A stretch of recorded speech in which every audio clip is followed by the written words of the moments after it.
And we are live. Gentlemen, welcome back to yet another episode of the Mecca of Banter podcast. I am this week's host, Henry Wind. You can find me on Twitter at Henry Wind. It's been a couple weeks since I posted, fellas. I've been busy, been like opening a store and shit, but here we are. We're out here now.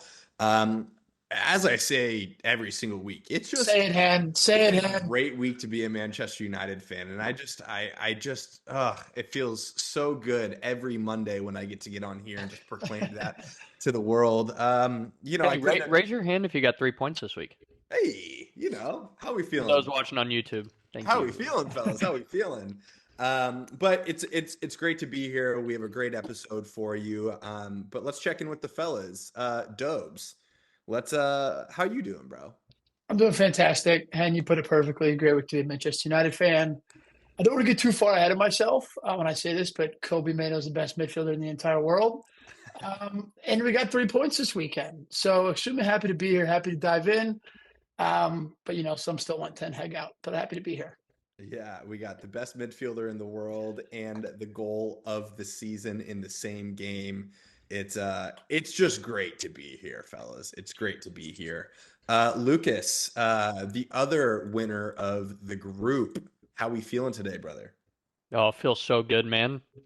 Kai Havertz is the best left back and left winger in the world. So we've got that going. I had that on their bingo card. Not me. Well, I never had a doubt in him, despite what all you guys might have been saying. I've always been super high on him. Some things are just sweeter when they don't come easy. You know what I mean? When you got to work for them. So I'm super stoked to be here. I'm happy to see you. Nick Hayflinger, proud of you for showing up today. Check in. How you feeling? Yeah, as the great Marshawn Lynch once said, I'm only here so I don't get fined.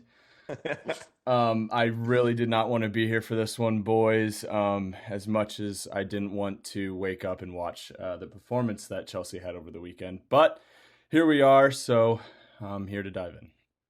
Happy to see you. I'm also glad that we're going to be diving in. I have some things to say. And last, but certainly not least, it was the best of times. It was the worst of times. We have Mr. Tottenham himself, Andy Hoover. How you feeling? You guys need to pump the brakes. The sappiness coming out of you three that caught 3 points this week is unreal. Let's all take a step back. And we're September good. September Premier League champions, man. You got it. Hey, and October. Don't even sweat it. Yeah, no. You know what? I'm pumped to be here, boys. Let's get into this one. I'm sure we've got some hot takes. Let's rip. All right, Mr. Spice. We got you covered. Starting right off, we're gonna head into our weekend update. Kind of starting it off with what potentially could have been the game of the weekend. It was Liverpool Man City coming away with a 1-1 tie from a Haaland goal and then an absolute screamer from Trent Alexander-Arnold, Mr. Adidas himself. Gentlemen, for those of you that woke up early for the 6:30 match, what were your thoughts on this game? It was the only thing I wanted to say is I literally was about to text in our group message dogging Trent for his defensive positioning on Doku and how awful it was. And as I was typing it out, he scored that goal and I immediately deleted the entire message because as much as I hate to say it was a fantastic finish. So got to give him credit where credit was due. But man was getting hooked on that left side. Yeah, it's kind of like what we've come to expect from Trent, right? Like he does a job, not a great one, but he does a job defensively. And then he can still produce moments of magic. It's not always goals, but a lot of times it's like that pivotal ball. It's that whipping cross, but he did it. And of course he just had to be premiering the new Adidas Predator that he made the switch over from Under Armour. He was the first person to debut it. And so of course social media blew up as if Trent was the best player in the entire world because he was wearing those boots when he scored. But yeah, Henry can't say it. Those boots are sick. Those boots Yeah, are sick. They're so sick. I was It's such a about to cool say, event. The That's fact that they insane. even They pointed did it out made absolutely me happy. perfect on they were dead absolutely perfect on those boots. Henry can't say it, but I'm not. My hands are Beating tied, around the bush, fellas. just beating around the bush there. Yeah, I think you gotta. I saw a tweet this week. It was the funniest thing I saw about that game, and it was Jeremy Doku dribbles like he already hears the dribbling comps in the dribbling comps music in his head. Like he is the fiercest dribbler ever, and everything's so exaggerated and it's awesome. It's so much fun to watch. So I think throw him a little credit. I didn't watch much of this game. Friday was late, but Yeah, this was a tough one. I was kind of in and out, watching, laying in bed on my phone, fell back asleep, or pick it back up. I think this is like exactly what you'd expect of these two teams. I think the biggest takeaway, one, because of the two mistakes, but like Allison, man, like two terrible mistakes, and I think even worse, it was like I heard he like strained something in his hamstring or whatever. I don't know if you guys saw when he tried to like awkwardly clear it with the outside of his foot, and I think he's out like 5 weeks now. Yeah, I it's a think big or something deal. like that. But I mean, yeah, it's I've been happy with the calling them 1-1. best goalie in the Premier League shouts as a cap. Just saying, because No, I think he's the best goalie in the Premier League for sure. But like I think that he just didn't have a great game. And the 5 weeks injury, maybe it's less, maybe it's more, but like that's a huge thing because Liverpool's sitting in third place right now. That's a huge game for like the potential title contention at the end of the season. 1-1 doesn't really favor either of them. It only benefits Arsenal, but yeah, I felt like the entire game was just kind of like feeling each other out. There wasn't really like any big moments or any huge missed chances or anything like that. It just was kind of lackluster for what could have been a banger of a game. Is what it is. Man City keeps dropping points. This is going to be one of facts. the more fun finishes we have. Like, there's a lot of really good teams in this league, and they are not doing what they were doing last year. They obviously could still. A lot of time. This But is do you very remember- similar to last year. I was just gonna say the same thing. It was like, for a while, and then City put it on. Oh, wait. and went on You're a right. I crazy forgot run. about that. yeah, like remember Arsenal was like You gave decrying up pretty trophy early last year. winners? Yeah, Like, if I 90. remember. It was like the 96% of the time they were. Yeah, they were I don't leading, remember and the then stats. they Stuff bottled. with dynasty level, and then Yeah, dynasty I level. forgot about that. Yeah, Nick, Winks and Nick, Griffin don't did a start. fucking episode about it. It was Actually, I just don't even unbelievable. watch Arsenal, to be fair. Yeah, I understand. I wouldn't either. You guys So, don't like. Okay. So the next game that we have to go into, is this the game of the weekend? I think this could definitely take the cake as the game of the weekend. We have a Newcastle 4, Chelsea 1. And whether it's the game of the weekend or not, I think we can all claim that it was the most what do we say? We entertaining, sure, but we also felt the most like bittersweet about this game for sure. So Nikki, I'm gonna do you the honors of letting you kick it off. I will say Sterling's goal, absolute peach. The free kick was gorgeous. And there's not a lot else to say from a high about that game. So Nikki, start us off with this recap. Yeah, no, definitely no highs to really talk about at all. So I don't think we need to talk about it at all much. But I will say, even Sterling's goal, it's because he didn't continue his run and just go and score a goal and decided to hold up the play and get fouled. Very true. And he Very wasn't true. even really fouled. Like, I don't think Trippier really fouled him. Like, I think he just touched his shoulder. Sterling fell to the ground immediately and then got a free kick. And I'm not kidding. If he didn't score that, it's one of those things, again, I was about to send a text message of how shit Sterling was playing and how he was looking for a foul there, and he puts in a banger of a goal. I mean, I'm going to say it. I gave him credit last week, but he's so inconsistent. He doesn't put in consistent performances for us. The other big down that I really wanted to talk about, because I didn't want to talk about this much, was Reece James. I mean, he's been injured for so long, and he's one of the most important pieces in our team sometimes, and he gets a red card, and we don't get to see him again for another game, and it's super annoying, and you don't want to see that as a captain. So I definitely was very upset and not happy about it. Will also say I think Caicedo was desperately missed in the midfield. But yeah, that's all I really had. I mean, you guys got fucking pummeled. Yes, absolutely. Tell me who the hell number 16 is. I still can't say his name. I can't say it really either. It's Ugchukawu, I think it is. Chukwuwu? I really do. Chukwuwu. He's a youngster, and to be fair, it's because Caicedo was the last person to come back from international break, so he wasn't fully fit. So that's who we threw in, and yeah. That was the first thing we said this morning. Was like we said it at the exact same time. And we were like, I can confidently tell you, I've never heard of this guy. Yeah. I mean, to be fair, my brother's pretty high on that kid. Like, I remember all going into preseason, like my brother talked about him quite a bit of like someone he was excited to watch. And then, correct me if I'm wrong, but he's been injured for a while. Like at the start of the season, a lot of this is injuries, and I didn't even go into that. And I know we all have been talking about that, but like we are like not every single player can be injured for a couple of months, getting injured in the preseason, and then come in and drop man of the match performances. Like, I understand that it takes a really special kind of player and a special kind of guy. I'm not sliding the kid. Spurs may start next week a kid named Alfie Dorrington, and I promise you've never heard of him either. So like, injuries happen, bro. I'll come into the defense of that, but it was like I thought they bought a lot of guys. Like, there's no one else in that. We have a lot of injured. I mean, correct me if I'm wrong, though. Newcastle started like a 17-year-old. Like, yes. Also, he kind of balled too. He kind of balled too. I thought I think you said it perfectly. They took it to us, and that Newcastle looked like the better side. It was at St. James, right? Yes. Dog, we had the exact same experience there. Like, sometimes that place is when you're at a tough spot with your club, which is exactly where Spurs were last year. Like, they may get to you and they may pummel you. Like, I'm sick of Newcastle, and there were comments sent in the chat that Dobes and I both said up the Chelsea, because our hate for Newcastle was greater than it was for the Blues at the moment. So I think that just can happen. Yeah, and Ugchuwu is 19 too, so like he's a youngster just as well. For sure. Such mixed emotions during this one, because Newcastle United has very much become one of my most hated teams because of their whatever reason, one season wonder superiority complex that their fans seem to have. You think they're like back-to-back Champions League winners.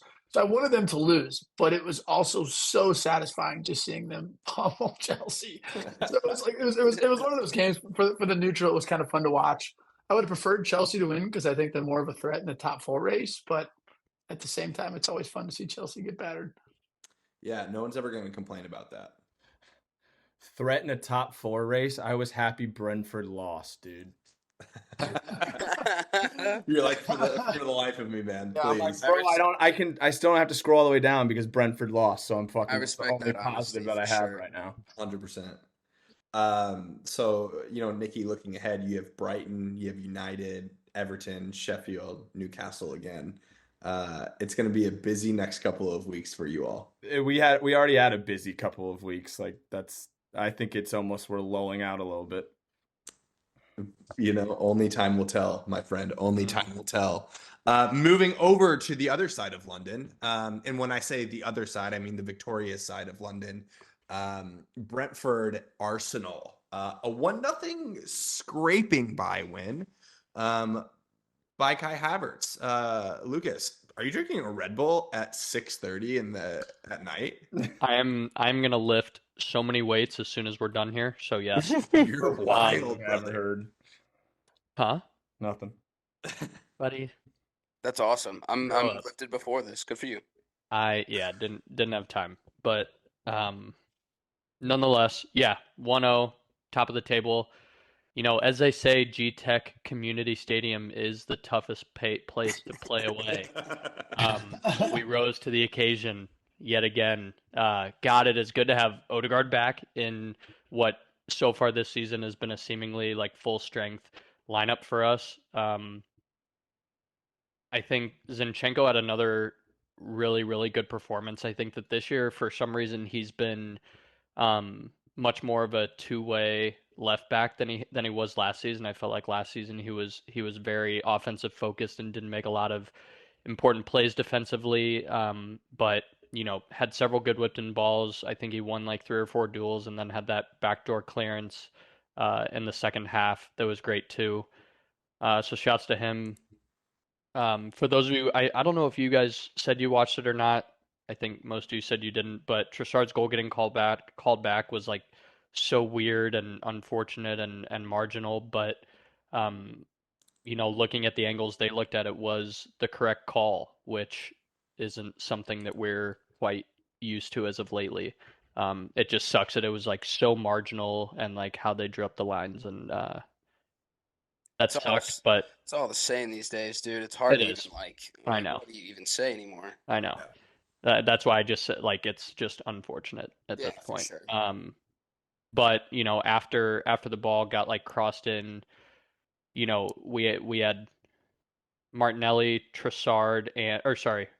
Martinelli, Jesus, and Trossard all crashing the net, which was a positive to see that, when a ball is getting played in behind, at least we have guys crashing the net and not, relying on one guy to make the run and nobody be there to clean it up in case the keeper makes a save, which was what happened. So regardless, it was really cool to see all the guys crowd around Ramsdale, congratulating him for the clean sheet. That made me super happy. I thought that he got better as the game went on. I know he had that howler at the very beginning. Brother.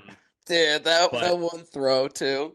Yeah, Man has the yips. Yeah. Jesus Christ. for sure. But I mean, with his lack of starts lately, it was cool to see. I mean, he's like one of those guys. Whether or not you guys hate Arsenal, like he's never been bad in any media. Like, yes, he makes mistakes and stuff like that, but like genuine good dude, and I'll attest to that for any players that I feel that way about on your guys' teams too. But genuinely good guy, and so it sucks that he hasn't been getting the starts that he's deserved lately. But for him to come out and get a clean sheet, regardless of if our third goalie Declan Rice or fourth goalie Zinchenko have to make a couple saves there at the beginning and towards the end of the second half on the goal line, it was still cool to see us celebrate him first of all, and then obviously, as Henry talked about in the intro, the man of the hour off the bench, Kai Havertz to the rescue.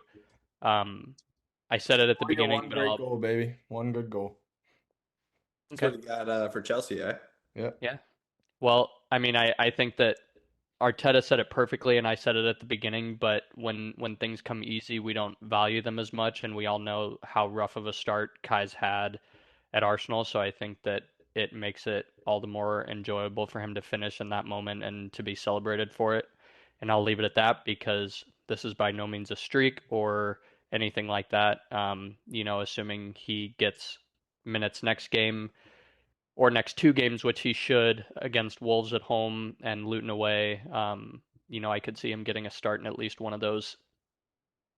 He's still got something to prove to get a spot in the starting 11. But as far as the team overall goes, I think we look good, and the next two games, especially in the Premier League, are games that we talk about all the time that they are should wins, and so we just have to go out there and do that. I mean, isn't Kai on a 2-game goal streak between starting at left back for Germany and It's a coming streak. on against Arsenal? If you count that, I guess it is. I But mean, a game's a game. I'm willing to accept that Ramsdale's a good guy. I'm sure, and he does do good media. To be fair, I think he's still comfortable. Okay, to call him a wanker. Like he's He's a goalie. obnoxious. He's a He's a goalie. keeper. No, I agree. He's a keeper. But yeah, man, show me one who isn't. you're right. I think Vicario is too. To be fair, just Italian with some drip.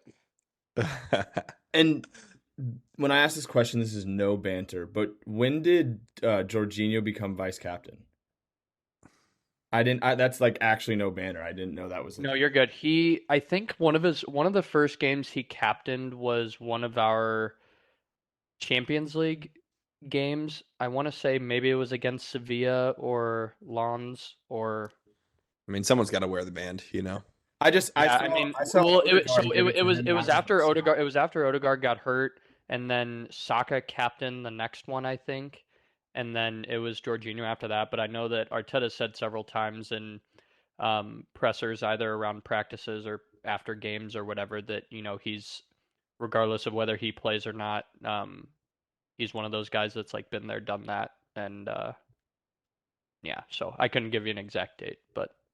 Got you. I saw that last game and I thought that was interesting. And to be fair, like he was a captain at Chelsea, so He's a leadership figure. For sure. That's a Yep, young your captain's not locker. always your best player, Yep. Yeah, which he is not. which he's But- not. Double down on that. What? No, third in Balloon d'Or. No, he's Third. great. No, he's great, dude. He's great. Champions League. Well, congrats on the 3 points. I wished nothing more than for Arsenal to drop points and then for them to blame something like, squad rotation or some other bullshit. I would have loved to see Arteta's post-match. We didn't really after do that. squad rotation. But doesn't mean he wouldn't have made the excuse. But moving on to a manager that'll never make an excuse for a loss, which I have a feeling many more are coming. Tottenham Hotspur lost against Aston Villa with a scoreline of 2-1 in Villa's favor, with the funniest back four I've ever seen in my entire life. It was good. I know you got some thoughts on this game, brother. So why don't you start us off? Yeah, dude, maybe Ann should have complained. It's worked out for a lot of other people, bro. Yeah, bro. His like little schoolboy attitude towards it's not doing us any favors at this point. I don't know, man. There's so many directions I could take this. But I'm going to start with, and ultimately the point that is the most important is that the guys that are on the pitch have to do the job that they're tasked to do every day, and it doesn't matter what you're doing. If they finish 1-2 more chances in the first 20 minutes, 30 minutes, Hen did say, and I have receipts and screenshots, that Spurs were must-watch TV.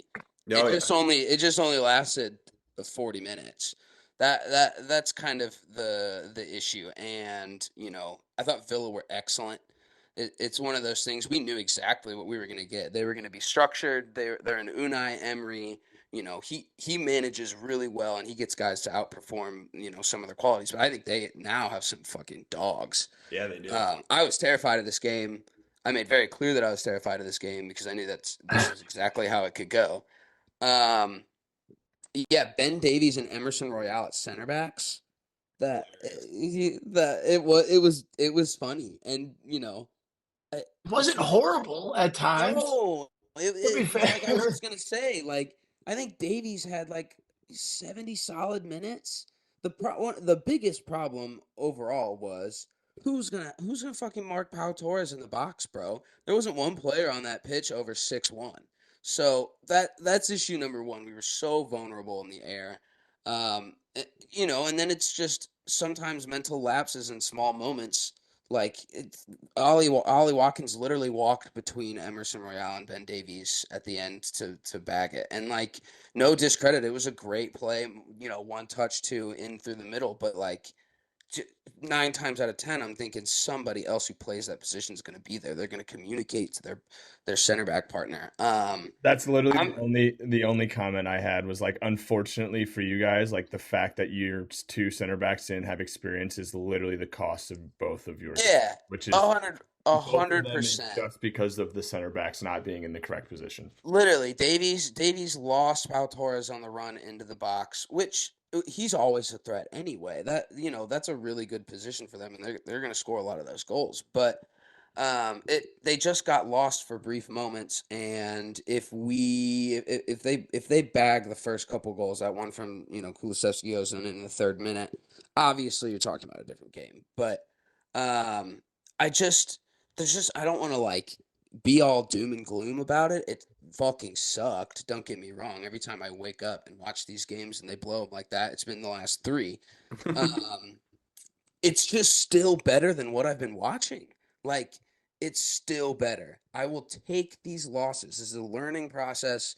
I was never saying, manager of the year. We've watched 2 really good months, and I think everyone else saw what they could be with 2 good months under a full squad. Injuries happen to every team. I'm speaking Ange's mouth the same way that Arsenal fans speak out of Arteta's. Like, what are you going to do, bro? Just play. You just have to keep going. Obviously, you want reinforcement in January, but that's never been our prerogative. That's never been, an on-brand move for Spurs. Levy, what? Yeah, Levy digging in his pockets is hard, but for the first time in a long time, there's positivity around it. Like, now's the time to actually spend the dollars, spend the pounds, whatever. But, yeah, the takeaway is that you just got to finish your chances. Yeah. Like, you can talk about injuries, you can talk about missed calls, you can talk about. I thought they got unlucky with an offsides from Ollie Watkins, but like just close out the game. Yeah, and I mean, Sonny had a hat trick of called Offsides back goals. goals as well, which Which is is hard. frustrating. But I credit Aston Villa a lot more than I discredit Sonny on that. Like, I don't he has to discredit him be at all. no, he has to be a little bit more aware because of that line. It happened, time and time again. Yeah. But he's always going to finish those. Like, Yeah. you're that close. Just back up. A little bit of a shocker. Diaby kind of had a stinker against you all. Like, I was expecting Diaby to torch your back line, and it just didn't happen. He got yanked at half. Yeah, they didn't play bad. If you watched 90 minutes, there were so many chances on both sides. They contained the players that I thought were going to torch us. I agree. No, I'm with you too. Douglas Luiz is a baller. He's great. That guy's a Great shot. baller. And when Bentancur went off after Matty Cash's Yeah, fuck that threw guy. all that, and that one made me really mad. And I've calmed down a little bit about it, but he knew what he was doing. Like, Totally. it's sometimes you take a yellow on a transition. I get that. Pull the guy down or something. He literally just comes back from this 9-month career changing injury, and that was your decision. Like, not much sympathy, but I don't think he should have been sent off. I was close, but My two takeaways from, I guess, three. One, like you said, Matty Cash, huge wank, always has been. Never He liked hurt- him. he Also hurt Matt just Doherty also 2 just years ago. looks just looks like he's a wank. Emi Martinez is still very hateable, but he stood on his head. He was unbelievable, dude. So good. Unbelievable. And then the third one is Pau Torres has finally settled in. Like, I think Yeah, even totally. without the goal, Totally. take the goal completely out of it, Pau Torres is an absolute baller. He's a monster, man. He's an absolute monster. And it was wild that I to be honest, when they pulled that deal off, I was like, Villa? Like, I didn't start at first too. Unai let him settle in a little bit. Now he's one of the first names on their team sheet. Yeah. Yeah. I remember, Lucas, you and I were together. We were driving to a wedding whenever Torres got his first game time because, what was it, Tyrone Mings literally broke his ACL in the middle of a game he had to go on. But yeah, I think that Pau Torres is a baller. I think he's really good. And a 2-1 loss against what we all consider to be an extremely, extremely strong Villa side isn't the worst thing that can happen for you all, and you're still kind of proven Ange's point every single week. I think even the 4-1 loss to Chelsea was an anomaly. That's not a normal thing, and they were still getting after it. It didn't matter if you lost that game 2-1 or 4-1, but I think that you all played well, but unfortunately, it's a loss. Can I ask you a question though? I'm so confused about this. Obviously, Lo Celso scored an absolute worldie of a goal, deflection, but still a worldie. It was a great hit. What do you make of Lo Celso? He's been in and out of the squad. Obviously, he was on loan last year, but he always gets called up for Argentina. He always kind of balls out with them, but then he just doesn't seem to ever perform in a Spurs shirt ever. Yeah, I think I obviously think we're watching a style that suits a lot of different guys more than the previous that we have. Like, this one definitely, and he's always kind of been a progressive ball carrying center midfielder. He's playing out of necessity, but I agree. I was so pumped for him to get that goal. Like, that was so cool. Guys that come in and out of sides that aren't given a chance, and it sounded like at the end of preseason, Ange kept him at Spurs. Like, I promise you're going to get your chance. I do believe in you, kind of thing. There were periods last 2 years that he'd played that everyone wanted him out, bro. It's just a streaky game. I don't know how do you take it? If he goes and plays for Argentina and he played a really important 90 minutes for them against Brazil, how do you not play him? Totally. You play in form. You play the guys that are hot. And I thought he showed it. I thought he looked great. But that's not the same guy that I've seen the entire time he's been at the club.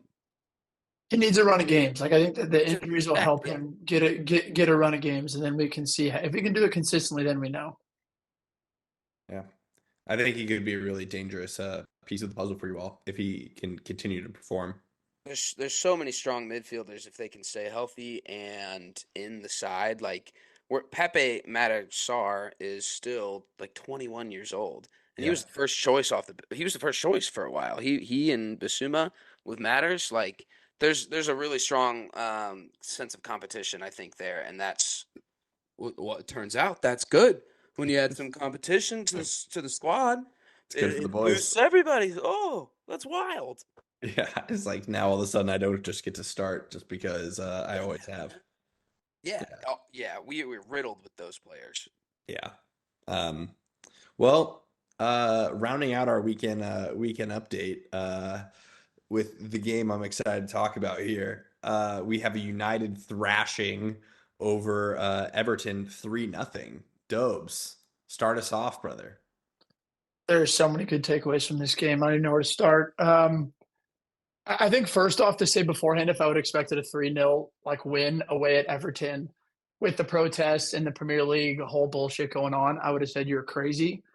I think the first key takeaway before anything, you guys have been hearing me talk about Kobe Mano for the entire season, wanting him to get healthy. He absolutely balled during the preseason, and then got hurt, but not the last few months.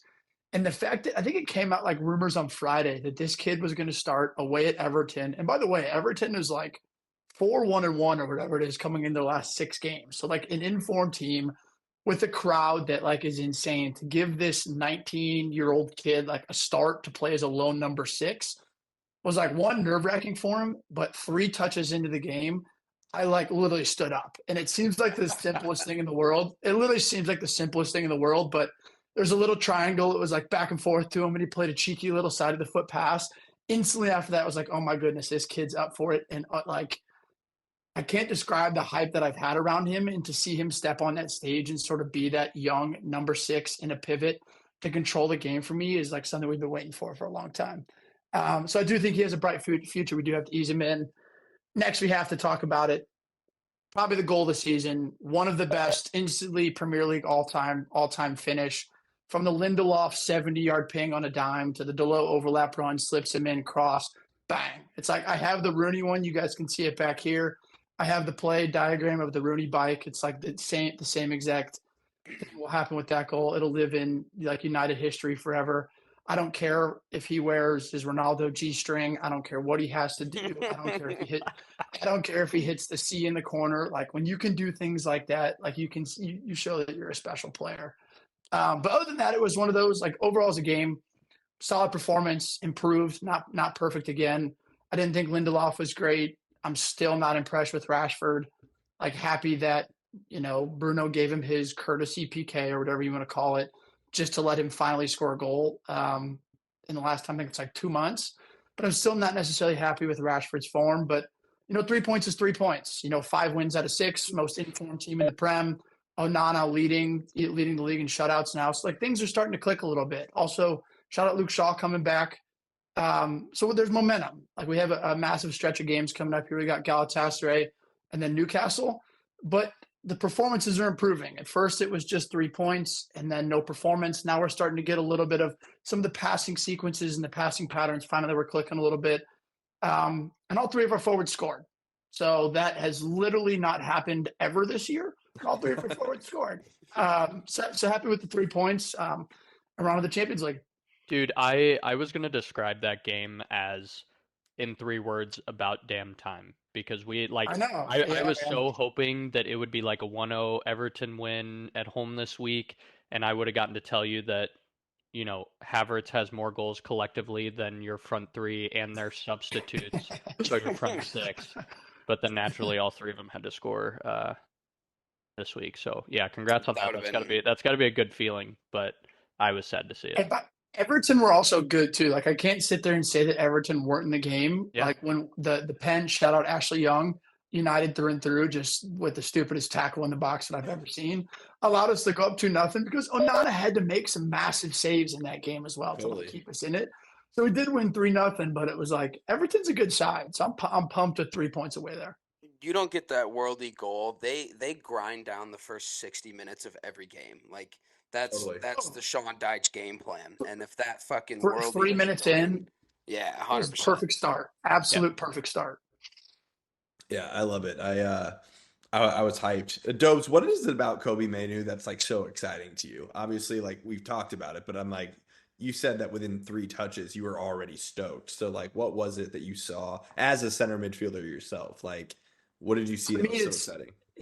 he's the full package. To me, he's that progressive six that can break the lines, has all the confidence in the world to take people on. And then he's got that other side of the game. He had the goal line clearance. He had block shots in the box. On that corner kick where the ball got sent back out, back facing the other way, hits that whipped ball around the corner to Bruno that instantly chance created. Like the kid just has it all. And we haven't had that like box to box sort of number six. It's like Cassie's great at that, but he's not mobile. You know, Scott McTominay can't play there, but he's not good with his feet. Like we've had all these guys that can play there and do a job. But Kobe Mano was that, like Gary Neville said it best, which is kind of crazy. Like the best compliment you can give the kid is that like he's a Pep Guardiola Man City type player. He's one of those guys that can keep the ball, pass the ball, and sort of do it all. And the fact that he can step in there in a game like that, like as a teenager, is something that like we've been waiting for him to finally emerge and get that chance, and to sort of do it on that stage is like you can't ask for much more, in my opinion. It's like now let's just let him continue to develop, stay healthy, and see if what he can't turn into. With him and your guys' like hype for him, what is your guys' ideal 3 in the midfield? I think it depends on fully healthy, because like early start of the season, like Cassie is a tough, like I do think in a big Champions League game, I think you need a Casemiro type player. I honestly forgot about him. Yes. He's not back. He's not back till January, which Yeah. is a massive loss for us. But obviously, I think it's Bruno as like the 8, the 6, or excuse me, as the 10. The 6 for me is kind of up for grabs. Like I still don't think Scott McTominay's been in the team we've been winning, but I think he dropped like a 6.3 FOP mob rating, and still wasn't that great. Always So I is in think that everything. like that number 8. That number 8 spot is still up for grabs for me. But like I think Galatasaray away on Wednesday, like you got to play Kobe Mano. He just did that for us. I know it's a big game, but he needs to be at number 6. Bruno needs to be that number 10. And with Mount out for another month, like I don't know who that proper number 8 is. What sounds crazy is I genuinely miss Fred. Like you guys think it might be insane, but Fred was that guy, like he'd show up against Man City, he'd show up in the big games, and he was a great box-to-box 8, because right now with so many injuries, we don't have that replacement for that position. Totally. It's throw Scott McTominay out and hope he can do something. Go score a goal, lad. Go score a goal on a set piece. Yeah, no, I'm high on Manu. I think there was, like you said at the beginning of the game, there was that link of play that you're like, all right, this guy's up for it. And yeah, like we've sent each other compilations for 2 years now about this kid on Instagram. But for me, there was a moment earlier. What, Nick? I was just gonna have another comment. You didn't need to like go. Oh, you just jumped in there. No, there are receipts, just like how there was receipts for a year and a half about Ten Hag coming to United. There's about 2 years of receipts in Dobes and I's DMs about Kobe Manu, about how good he is. But for me, there was a moment where in the first half he dropped deep to receive the ball in between the 2 center backs, and he was playing the deepest person on the field other than Onana. And he noticed that Everton just wasn't pressuring him, and he just stood in the middle of the field with the ball, and like he really didn't move, just stood there. And I was like, this kid's just in it, man. He's got the confidence, man. Yeah, he's not intimidated. He's not afraid of the bright lights. And yeah, I'm excited to watch him progress as well. I do want to be mindful, because like when you saw like guys like Paul Pogba at that age, like, there was also like a lot of hype around him, and there's a lot of that. And then we saw the player that he turned into in his, earlier 20s, and now he's banned for 2 years for doping, but like you don't want to overhype a player too much, but it is really cool to see Manu dropped the game that he dropped, and Garnacho score the goal that he scored. Both 18 and 19 years old. It's a cool thing to see. It's what I think we miss a little bit. Even Pellistri coming in, like balling and sort of helping create that third goal. It's like we haven't had like, it's like the ego of Anthony and sort of the ego of Sancho and like the wingers and stuff like that. All the different shit that we've had going on. Like what we saw with these kids in that game was just like they're hungry. Like some of the Antonys and the Sanchos almost just seemed like they belonged because, Anthony played with Ten Hag. Where it's like you got Pellistri who's like begging for any sort of minutes that he can possibly get on the field, and he's making them count. And same thing with Kobe Mano. And then you look at Garnacho, who's like finally gotten a run of games, and he finally does and steps up and score and does that. But it's the hunger that we've been missing that I think we haven't had with the sort of balance of like your Luke Shaws, and it's crazy. We haven't even mentioned him yet. That was my comment. That was my comment. Mint. Droppable. Fucking mint. Like literally mint. Just a world-class performance from him, and nobody ever thought it, but you're right. He's undroppable. It's so funny. That was my face that I made. Henry was like, I was going to ask, like, is Harry Maguire undroppable right now? And right now, until he proves us otherwise. But Mano looked. I agree. Like, I did watch a little bit of it, and he, like, you could tell that he was up for it. Like, it was very evident. Small touches too. It's like it's quick 1-2s. It's short. It's the very small things that I was watching. Like, oh yeah, no. Like I see. Well, like this is similar to that's the Bissouma. thing. Do you think similar to Basuma? Yeah. Yeah, I mean, literally. I thought there were a lot of mannerisms in the way that he turned with the ball and quick flicks out. Yeah. Yeah, and during preseason, I know it's preseason, but this is what he was doing in preseason. He was doing it against Madrid the entire game until he got hurt, and so it's like, when that injury happened, we were like, "Oh fuck, we're really gonna miss that," And even though he was 18 years old, like we're gonna miss that guy. I will say, and you hit on it a little bit. I'm getting so frustrated with Rashford, and obviously, like I love him, like he's my guy, but like. I'm having a hard time understanding why Ten Hag is continuously like choosing him, and maybe it's because we don't have any other options. We have guys arrested or on suspension or whatever. Like maybe that's what it is, injuries. But like if you look at FOTMOB, he dropped an 8.0, which is crazy. He lost the ball 30 times, dude. That's what I'm saying. It was so bad. Ratings. I know, but. Rashford, I mean, I'm glad he scored, and again, charity PK, but the decision making is just abysmal. It's killing me. I'm beyond frustrated with it. Back with his ex-fiance. Yeah, you never know. We're getting ready to start cooking. We're getting ready to start cooking again. Picture back with her. He scores. Speaking of cooking, fellas, we have a 10-minute segment coming your way, and I think my 10-minute segment choice is cooking. So let me cook. We are going to decide the underrated 11 of the Premier League this season so far. So how we're going to do it is the goal was that we all showed up prepared with a starting 11 of our underrated players. I was never discussed. It was discussed. Yeah, Henry, that was your goal. It was in the chat. You said underrated 11. It said we all individually need an underrated. I never said that. Well, this happened. Hold on, boys. He's just calling us out. I'm gonna come to your defense for a second. Every time we do one of these, we all always have our pick for every position, and then we discuss it, and then we decide on one together. I don't think that there's been one where that's happened yet where we haven't done that. I'm saying. Where we all decide on it, yeah. Well, we have it tonight. So, fellas, we're going to go through the formation that we're going to play is a 4-3-3. And so starting off in goal, who has their first shout? So we're all going to say our shouts, and then we got to decide on one. Mine's already been talked about on this pod, but Emi Martinez, and I think he's underrated. The guy that just won the best goalie in the world. Okay, well, we did. Do you know the meaning? Maybe we shouldn't have started there.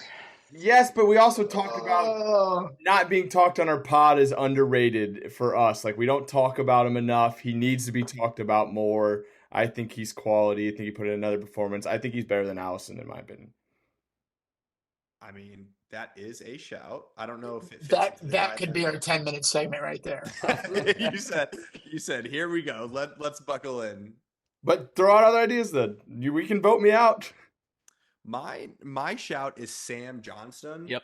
From Crystal Palace. He's been in the team of the week for the Prem multiple weeks of this season. And like, even though he just came off of a loss against Luton, I still think that he has kept Crystal Palace in the game numerous times, got an England call up yet again. I think that he's been severely underrated because when we talk about like the best keepers in the league, he's like never even cracking the conversation. I think that's a good shout. Any other thoughts? Any other I don't know if you guys are gonna think he's underrated, but I think Nick Pope has been putting in some good performances as well. Yeah, for me, he was one of the best goalies in the league last year. That's how I felt too. But again, we didn't talk about him much. I like the Johnstone take though. He was on my short list. I think he's one of the only ones tied with Onana for clean sheets, I believe. Yeah, and I will say that like, I can't call Onana underrated because of obviously he was a huge price tag and like everyone team of the year. Honestly, I know, but that's the thing. So I can't call him underrated. But I was like, based on my thoughts of the first couple weeks of the season, I thought that he was destined for a dog shit year, and he's really turned it around. So yeah, I don't feel comfortable with calling him underrated. But he was also on that short list. But it's weird because of like some of the mistakes he made early on in the season. you just can't. I don't know if Winks will say it. Who have I got you? I think Vicario has to be in this discussion. Literally, I can show you my screen. Those three were my choices. Underrated. Yeah, I think Vicario's been better than Pope. Like he's been really impressive. He's one of 2 Spurs players, believe it or not, on my underrated 11. I'll take that. Nice. I'll take that for sure. No, Vicario's been good with his feet too. Like there's so much in the modern day goalkeeping situation to where like if you're gonna play out of the back and you're gonna like progressively pass the ball back to front, like they're super important pieces these days. And Hugo Lloris couldn't do that, and his age was showing. So he's been an extremely pleasant surprise. Everyone wants to make a Brighton signing till it's time to make a Brighton signing. Exactly. I'm comfortable with Vicario. He was also one of my choices. I think Johnson is like the more like hipster choice, just because he's a little bit more obscure. But I'm cool with Vicario as well. Boys, what do we think? Lockett. Yeah, I'm good with it. Vicky? Vicario? Yeah. Okay. All right, moving on to right back.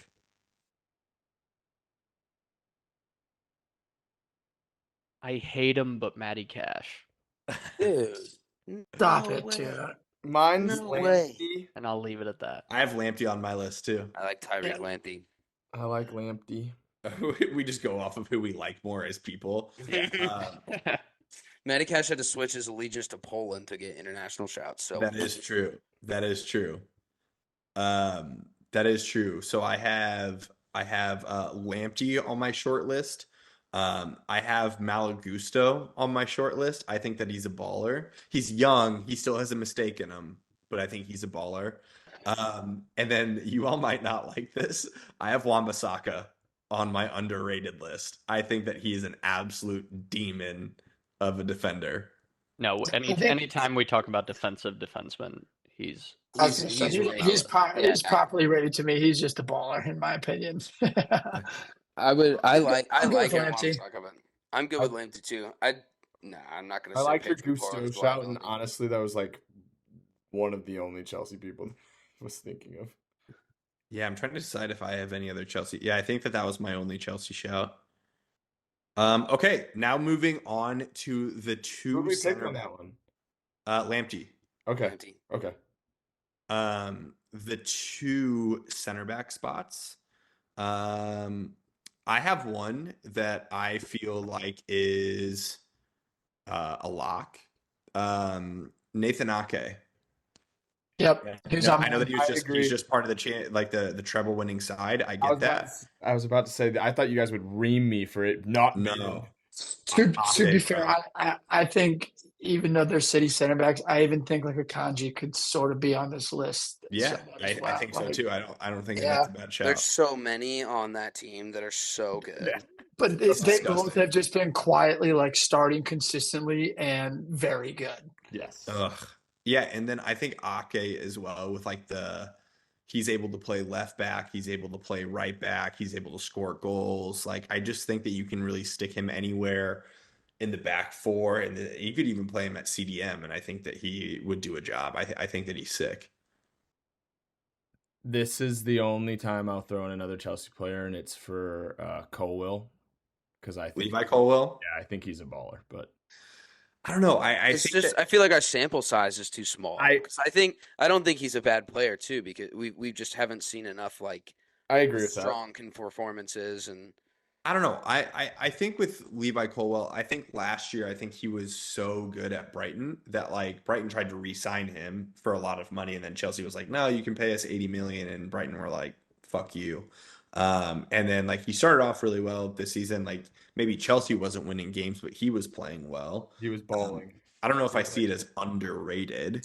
my only other one is, or not only other one, but is Mark Gahey under? I have Mark Gahey on mine too, bro. Okay, but he's getting England shouts now. I get that, but like I feel like whenever people talk about like the best center backs like in the league, Gahey is not one of the ones that they talk about. That's a good point. Yeah, And then I even think that like Anderson, who's also on Crystal Palace, like a lot of people are talking about Anderson this season because he scored that great goal against United, and then he can also play these like great long balls and things like that. I think Gahey just kind of gets like under the radar. No, I think I think it was either this past summer or in January. I know Arsenal were linked with Gahey, and I was like excited for that when we were looking at depth. I really like that shout. I also have. Sorry, go ahead. No, I'm worried that his price tag's like super expensive, right? Yeah. Like they put a crazy. How old is he though? He's young. He's like 22, 23. Yeah. So, Okay. All right. That doesn't make him justified. underrated. Another one that we don't have to go with, but I think deserved a shout. Like, you know, we talked about a couple of defenders who were scoring goals, but defensively, Tarkowski at Everton. I know that when we played him, The good old Brexit center back. yeah, dude, he had more blocks because like they sat in that low block against us like they do a lot of the big six clubs, but like he seems to be in every shooting lane ever. And I think I'm guessing he leads the Premier League in blocks right now. If not, he's like top 2 or 3. But that dude defensively in the low block that they play a lot of times is locked down. So I'm gonna give him a shout too. I don't mind it. I like that. I don't think. My other one, we already mentioned him earlier, is Pau Torres. I just think So do I. I have Torres too. Pau Torres is another one. This is a tough position. Tarkowski is one of those. He kind of looks like Maguire, but like is more skilled than Maguire. Yeah. If that makes sense. That's a great Like, shout. He's a little bit more like- like he's not as chaotic as Maguire. Yeah, like he looks like a fridge, but like a more agile. Like his ice and water on the left side works and Maguire's doesn't. I do want to shout back to Tarkowski. He does have the most blocks in the league. It's 20 blocks. Yeah. A block and a half. Dude blocks per 90. everything. Like that. Yeah. Do we do Tarkowski? Is that too hot? I think it's Ake. That doesn't play on a graphic. Ake's Are for we sure. agreeing on Ake? If we're agreeing on Ake, I think Mark Gahey's a good shout. Too. I think it. Okay. I think so too. I think it's. We can do it for the clicks. I'm okay with I that. don't know. but- I like Ake and Mark. too. I like Pau Torres as well. I Oh. think that he's sick. Yeah. Who's more underrated? Because one of them was highly rated in Spain. The other Yeah. one's 22. Gahey probably if you phrase it that way. I like Gahey. The only other one, and you all are not going to like it, so I'm just gonna throw that out there, is Victor Lindelof. I think that he's been at the club. Stop, bro. It's trash. No, don't say that. Don't say that. Yeah, that's ridiculous. say Dude. that. Get out of Don't here. say that. Okay, he's not trash. Making Van Hens clear. Bro, Yeah, him very and Maguire just don't balance well. I think is the biggest No, issue. not even a little bit. But like Yeah. Lindelof has also been in the team of the week numerous times this season at Because he numerous scored positions a this season. worldie in the 90th minute to score Whatever. to get 3 points in the 90. Like, yeah, whatever. No, I said that you all aren't going to like it. So And you were right. So we're going Ake and Gahey. Yeah, I'm with that. I'm All good right. with it. Left back. Mm. I'm gonna make the shout because Tottenham fan, but Destiny Udogi's a baller. He's my Yeah, first on this list. For being that's so a young good option. and to come from, I think it was like Salernitana or whatever, where he was like dropping man of the match performances at 20. I think there's a lot of refining he's going to have to do, but he should be looked at more highly. I have him written down. I like him. He's actually my first choice. And the other one that I have is Tyrick Mitchell from Crystal Palace as well. He had a lot of notoriety 2 years ago, linked with a big time move, never happened. But he's just been slowly creeping his way into just like great performances. But Udogie is my number one. But if anyone wanted to debate it, Tyrick Mitchell is my backup.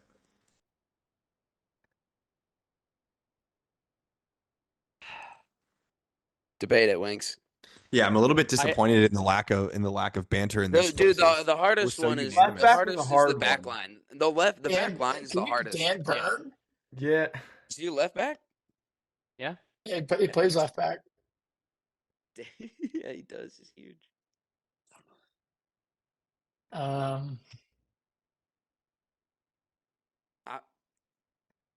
mean, not gonna can we put Kai Havertz there? I mean, if he keeps Or is it performing, strictly Premier League absolutely. because he hasn't played Did he left back come for in us yet? at the weekend at left back? No. Okay, I was gonna say. He came off the bench in for Martinelli. All right, Udogie. I mean, Estupinian was like our pick, so we No, can't. he's so highly rated. Is Yeah, I know, Stupinian I know, was I our know, like I know. beginning Everyone of the knows year that. left back of the Yes. Everyone knows. Hello. All right, Destiny. Okay, 3 central midfielders. Should we do like 6, 8, and 10, or should we just? I don't think we have to. I don't think we have to. I'm open to whatever. All I know is James Ward-Prowse has to be in there, right? Yeah, he's on my list. So yeah. So honestly, I had the whole West Ham starting midfield 3 as my underrated because James Ward-Prowse has had an unreal. So the way I think about it, like I think I said it before we started recording, but like West Ham wasn't projected to do well at all after losing Declan over the summer, and for them to still be like upper middle of the table without their captain from all year last year. Obviously, JWP was an incredible signing, but like coming into a new team first season, surrounded by much better players, which is what he deserved. He's done really well. Jared Bowen's been a standout player, and with those two players, Lucas Paqueta has been falling severely under the radar. But Paqueta was one of the best players on the field whenever they played us earlier this season and gave us one of our first losses. Well, I guess the loss that kicked us out of the Mickey Mouse Cup. But for me, those 3, and there are several other players I have on this list, but like as a trio, I think that all 3 of those guys go under the radar, especially with all the stud midfielders across the big 6 clubs right now. It's not bad. Maybe even, and I hate this so much, and we're not going to put him on here, but Conor Gallagher surprised me a lot. But Yeah. that's the one I was getting ready to say. And Yeah, because of he's come back around. his stinker this weekend is like recency bias a dude. little bit. But like he's been good. He's been one of Chelsea's best players. Yeah, I agree. him and and I Raheem think the that's Dream. why I gave the Caicedo shout, because I think this last game, Connor really had to like put in a shift, and he could not leave up to it. When it was Enzo and Caicedo beneath him, he plays so much more simpler and plays. I don't mind the Gallagher shout. I think that he's really silenced some critics this season so far. I was one of them. I was. Yeah. Yeah, I want to throw out John McGinn. I know that McGinn. he's Villa's captain, and he I know seems who like John McGinn is. well, right, but he's like a steady Eddie.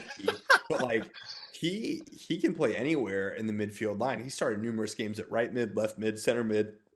He could do it all, and I feel like he's always gonna drop like 7.5 performances every single time. Has a worldie in him. I think that it's there. I think I'm taking Douglas Luiz before John McGinn. That was my next shout. Yeah, I'm just going to say on that's Villa. my next He's shout. so I have fucking good. I have McGinn and Douglas Luiz as 2. Douglas Luiz is a baller, man. I think he is so good. He carved. Man is rapid, dude. He's everywhere. He was everywhere that game too. He was at the 6 spot. He was at the 10. He was up and back as an 8. And he's scoring goals this season too. 5. He's got 5 Granted, goals. I know and 2 some of them have been assists. pens. I get that, but I mean, he's making it happen for sure. All right, so how many do we have? Have we decided anything? Not really. We have shouts for McGinn, Douglas Luiz, James Ward-Prowse, Connor Gallagher. I want to James throw Ward-Prowse should be in, right? I want to throw 100%. out Pascal I'm good with Gross that. as well. I Because had you were- Pascal Gross. Swiss Army he did knife. well too. Yeah. You could put him in 6 different positions on this list. Grub. Grob. Who else, man? We got to make decisions here. I think James Ward-Prowse, for me, Douglas James Luiz. Ward-Prowse. I love I agree Douglas with Luiz both too. of those. I agree with both of those. And I'll throw out a John McGinn or a Connor Gallagher. I can handle Conor McGallagher. Conor Conor McDonald. McGregor. Conor McGregor. Connor Gallagher. You're like, I'm cool with it. Oh, that's so bad just because he was so horrible lame, Saturday. dude. No. Hey, we're gonna get clicks on that one. Here's the thing: is he all-time underrated, or is he just underrated this season? This season. For sure has been this Because season. he's not done anything to have led us to believe that he was going to be a baller. Right. Yeah. Also, for what it's worth, if you go on to Pascal Gross's like player profile, his primary position is a defensive midfielder. His other positions are right back, left back, central midfielder, and attacking midfielder. Guy's a Swiss Army knife. He can do it. He can do it all, man. 32 years old, just dropping a consistent 7.5. Only other person, just last shout out. I don't even think he should be on it, but Billy G. Billy Gilmore. Is it just because it's a flashy name, or do you actually think he's underrated? No, I think he's been putting on some performances at Brighton. I think he's been playing well.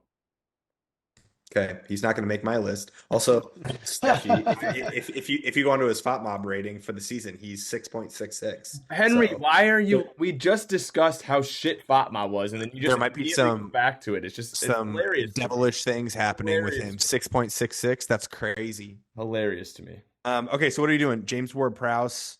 Douglas Luiz. And Connor Gallagher. Love it. Are we going with a 6 and 2 8s? 2 box-to-box boys? Absolutely. Who We're needs just- a 10? You're right. Our front three are going to be powerhouses. You're right. Have Okay. to be.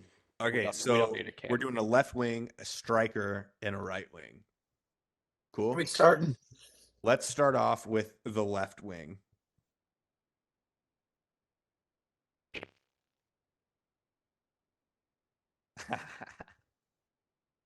All of us are like, ooh. I have mine. I'm gonna go Huang from Wolves. Is he play off the left? He plays right wing, striker, left wing, left mid, right mid. I'm going. This Huang may off not the be left. this may not be underrated because he plays for City, but like I did not expect that out of Doku.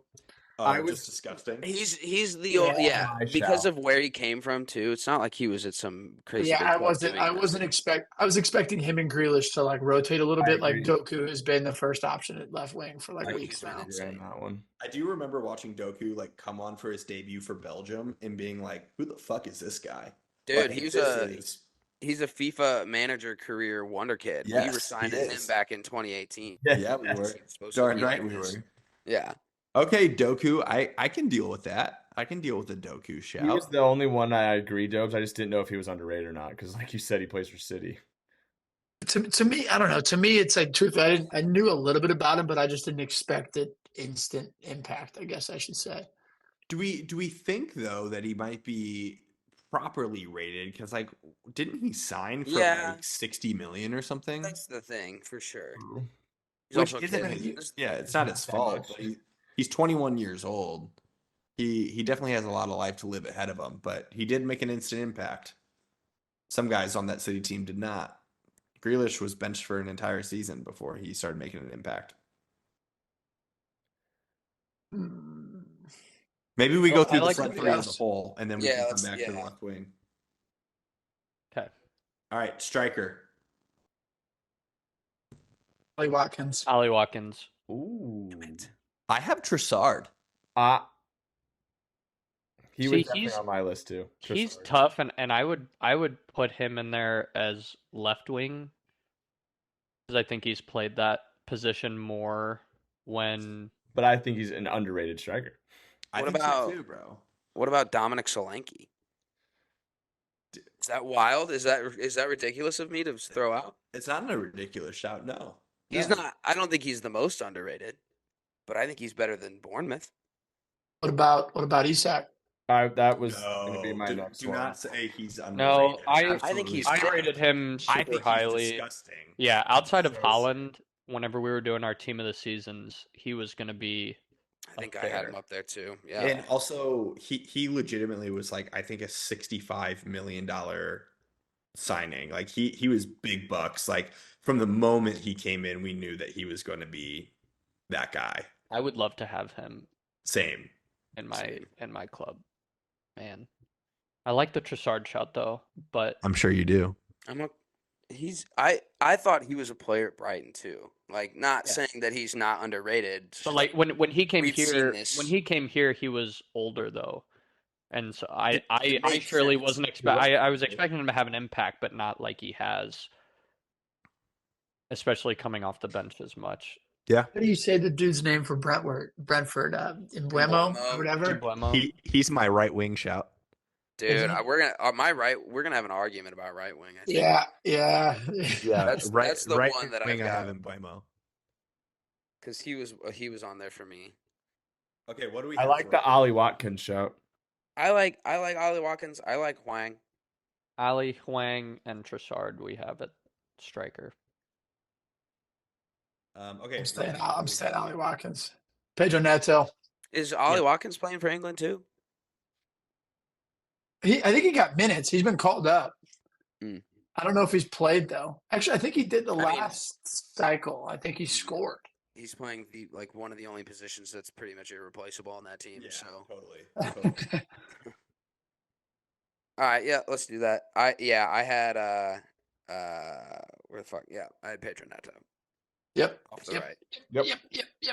Yep. He's disgusting. He's disgusting. Could I Leading the league interest in you assi- all? leading the league in For a assists very long as time. a right winger. Could I interest you all in moving Embuemo to the striker role in our underrated 11? Because I think Embuemo is too good to leave off of this underrated 11. But if he's not going to be the right winger, that leaves us the striker position. I think he's more underrated than Ollie Watkins, So do I. I agree with that statement. and I think Pedro Neto's more underrated than maybe the rest of the front three. Yeah. Okay. Here for it. I'm with that. Is Neto underrated? I feel like he's rated. Yeah. I think he's worth money, but it's not like he's still at Wolves. Yeah, true. Like, Didn't he just get hurt again though? I don't know. Yeah, like he hamstring Hamstring. injury mid-December. yeah, He's 23. His market value is only 36 million, which I feel like is a Sign me the shockingly fuck low. up. Yeah, Yeah. Shockingly yeah. low. yeah, Underrated. He's a baller. Where'd you Underrated. find that at FOTMob again? Yeah, bro. Botman pulls their transfer value from out, transfer bro. market. That's okay. That's okay. Yeah. This is what we have. Okay, so if we read a full lineup, what do we have here? Lucas, have you been keeping track? Come on, you know me. Yes. Love that. Yeah, we have Vicario at keeper, Lamptey at right back, Ake and Gehi at center back, Udogie at left back, Ward-Prowse, Douglas Luiz specifically. No David Luiz. Liverpool and the shit. Yeah. Back from retirement. Yeah. Real. Conor Gallagher, Conor McGregor at center mid, Mr. Doku at left wing, and Mbeumo at striker, and Pedro Neto at right wing. It's a sick lineup. Yeah, I don't think they'd win very many titles or anything, but that's a fun lineup too. they would work their ass off. I though. think this is the only the next 5 months. This is the only time that we're going to be allowed to call Doku underrated because I think he's about to Yeah. start From here on his out. way up. Yeah, From here on out. this is it. Well, gentlemen, that concludes this week's episode of the Mecca Banter podcast. Shout out to you all. Thanks for listening thus far. I want to encourage you to follow us on all of our social medias. Hit us up on the Twitter or on the X, I guess. Look at our TikTok if we ever decide to make one again. And we're looking forward to next week as well. Cheers, lads. Great job. Cheers, Cheers, boys. Yeah, boys.